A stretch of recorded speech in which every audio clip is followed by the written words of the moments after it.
जी जी हायस्कूलमध्ये काल 11 copy cases करण्यात आले त्या संदर्भातला अहवाल देखील जोडलेला पाठवण्यात आला, पण 2 तासानंतर तो अहवाल बदलण्यात आला, निरंक दाखवण्यात आलेला आहे. नेमका हा प्रकार काय आहे आणि काय कारवाई? आमचे जेव्हा संनियंत्रण अधिकारी त्या शाळेवर गेले होते त्यांनी 11 विद्यार्थ्यांकडे कॉपी बघितली. तेव्हा त्यांनी त्याची नोंदही घेतली स्पॉटवर. सगळे प्रपत्र भरून केंद्र संचालकांकडे सबमिटही केले.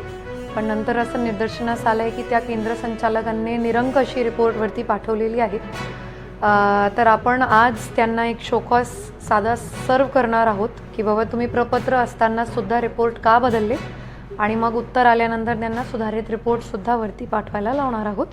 आणि अशी केसेस म्हणजे एक एक्झाम्पल हे आपण सेट करू, त्यांच्यावर कारवाई करून की अशी केसेस बाकी जिल्ह्यात कुठेही झाली नाही पाहिजे जे आहेत ते, आणि एका कागदी पुराव्यानंतर तरी हे बदलले नाही पाहिजे, तशी आपण कारवाई करू. जिल्हाधिकाऱ्यांनी स्पष्ट भूमिका सांगितली की ही कॉपी केस सापडली तर थेट संस्थाचालकांवर कारवाई केली जाईल, शाळेवर कारवाई केली जाईल. आता थेट प्रकरण समोर आले तर त्यांच्यावर पण काही कारवाईची नाही, एकदम शासनसुद्धा ठाम आहे कॉपीमुक्त महाराष्ट्रांसाठी, की बाबा आपण प्रयत्न करायलो गुणवत्तापूर्ण शिक्षणाचं, तर त्यात कॉपीमुक्त असणे हा फार महत्त्वाचा धोरण आहे शासनाचं. त्यामुळं आपण हे जर केंद्र संचालक आहे किंवा शाळा संस्था हे सुद्धा याच्यात मिळून काम करून दिसून आली तर आपण नक्की त्याच्यावर कारवाई करणार आहोत. मॅडम, या साऱ्या विषयामध्ये ज्यावेळेस विभागीय सचिवांना बोर्डाच्या अहवाल पाठवण्यात आलेला होता, त्यानंतर तिकडून जो दुसरा अहवाल आला सुधारित अहवाल, त्याच्यामध्ये निरंक दाखवण्यात आला.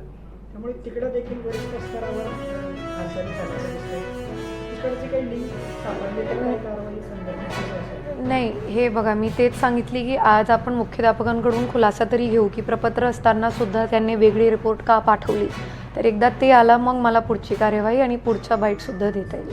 या साऱ्या प्रकरणामध्ये पॉलिटिकल प्रेशरचा एक खूप जोरदार चर्चा सुरू आहे, त्या संदर्भात काही तुमच्यापर्यंत माहिती आहे? नाही, माझ्यावर नाही, आणि माझे हे जे संनियंत्रण अधिकारी उपस्थित आहेत त्यांनाही असं काही प्रेशरचा विषय नाही. केंद्राची मान्यता रद्द होऊ शकते का आगामी काळात जर तुम्ही खुलासा वगैरे केला? जर आता मी परत सांगते, शासन एवढं स्ट्रिक्ट आहे याबद्दल की जर ती शाळा आणि तो केंद्र याच्यामध्ये सहभागी दिसून आला तर नक्की आपण स्ट्रिक्टेस्ट कारवाई, जे तुम्ही म्हणाले की लायसन्स रद्द करायचे, तोपर्यंत काम करू.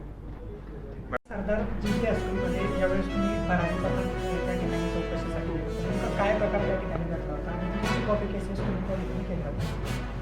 मी तिथे गेल्यावर त्या काही मुलींकडं कॉपी केसेस सापडल्या, तर त्या मी जप्त केल्या. त्यांचा पेपर पण जप्त केला आणि दुसरी उत्तरपत्रिका देण्याच्या सूचना दिल्या, आणि सगळे कॉपी आणि त्यांचे हॉल तिकीट वगैरे सगळं घेऊन यांच्याकडे आले केंद्र संचालकांच्या कार्यालयात. आणि तिथून एक प्रपत्र 3 असतं, तर ते भरून केंद्र संचालकांना दिलं आणि पुढची कार्यवाही करण्याच्या सूचना दिल्या होत्या पूर्ण. आणि त्याच वेळेस मला बोर्डाच्या सचिवांशी पण मी ह्याच्याशी हे केलं की हा मोठा हे दिसतोय, तर तुम्ही हे करा. तर ते म्हणे की करून टाका कॉपी केसेस. मग मी त्यांना ते 11चा रिपोर्ट दिला होता.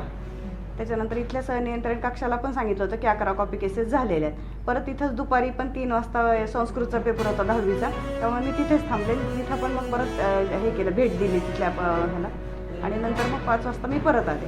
तोपर्यंत त्यांनी मग ते प्रोसेस सुरू होती, म्हणजे तोपर्यंत त्या मुली वगैरे पण थांबल्या होत्या, त्यांच्या सगळ्या सह्या वगैरे घेण्याच्या प्रोसेस चालू होत्या. मग पुढं त्यांनी का निरंक पाठवला मला पण माहीत नाही पुढे काय झालं. प्रपत्र दिल्यावर सुद्धा त्यांनी निरंक रिपोर्ट कसं पाठवलं मग मलाही माहिती आहे ना. त्यांनी पुढं केंद्र संचालकांची जबाबदारी असते पुढं बोर्डाकडे पाठवायचं. या संदर्भात तुमची आता पुढे नेमकी काय असेल? त्यांनी तुम्हाला रिपोर्टिंग केलं, तुमच्या कॉपी केसेस झाल्या, तुमच्या ज्या मुख्याध्यापक होत्या त्या ठिकाणचे त्यांच्यावर काय कारवाई केली जाणार, त्यांना काही नोटीस इश्यू केली जाणार आहे? हां, त्यांच्या बोर्डामार्फत आणि माध्यमिक शिक्षण अधिकाऱ्यांमार्फत त्यांच्यावर कार्यवाही होईल पुढची.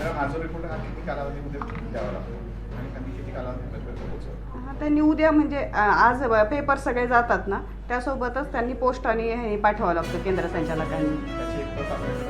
नाही, ती पूर्ण बोर्डाकडेच जातं. त्या मुलाची उत्तरपत्रिकाची कॉपीड पेपर असतो ना, मग ते चेक करतात की त्या कॉपीमधलं काही लिहिलं आहे की नाही. मग ते बोर्डाकडे जातं आणि बोर्ड त्याच्यावर पूर्ण डिसिजन घेतं. मग त्यांची सुनावणी होती, विद्यार्थ्यांना तिथं बोलवलं जातं बोर्डामध्ये आणि त्यांची सुनावणी होती. मॅडम, त्या केंद्र संचालकांचं असं म्हणणं आहे की ज्यावेळेस भरारी पथक आमच्या इथं आलं त्यावेळेस कॉपीचा कुठलाही प्रकार घडलेला नव्हता, आणि तशी अभिप्राय पुस्तिकेत देखील नोंद त्यांनी मला ती अभिप्राय पुस्तिका दिलीच नव्हती. त्यांना असं त्यात कसं होतं, 11 झाल्यामुळे एका त्या भरारी पुस्तकाचे पथकाचे हे असतं, त्यामध्ये 3च कॉपी केसेस लिहिता येतात, 3च हे असतं. मी त्यांना म्हटलं असे 4-5 लागतील मला, कारण त्या प्रत्येकात नोंद करायला. म्हटलं सगळे भरा, म्हणजे मग मी सगळ्यांवर हे करते. त्यांनी मला तिथं उपलब्धच करून दिली नाही ती अभिप्राय पुस्तिका. ज्यावेळेस संस्कृतचा पेपर झाला ती माझ्याकडे उपलब्ध आहे, त्यांच्या दुसऱ्या पेपरची ह्याच्यातली त्यांनी दिली, पण यांनी ती अभिप्राय पुस्तिकाच मला उपलब्ध करून दिली नाही. आणि त्यातले काही हे होते झेरॉक्स लागत होत्या ना 11, त्याच्यापैकी 7 झेरॉक्स त्यांनी मला दिल्या होत्या आणि 4 अजून दिल्याच नाहीत परत. त्यामुळे ते कॉपी संदर्भात ज्यावेळेस तुम्ही बोर्डाला माहिती कळवली तुम्ही लेखी स्वरूपात कळवली की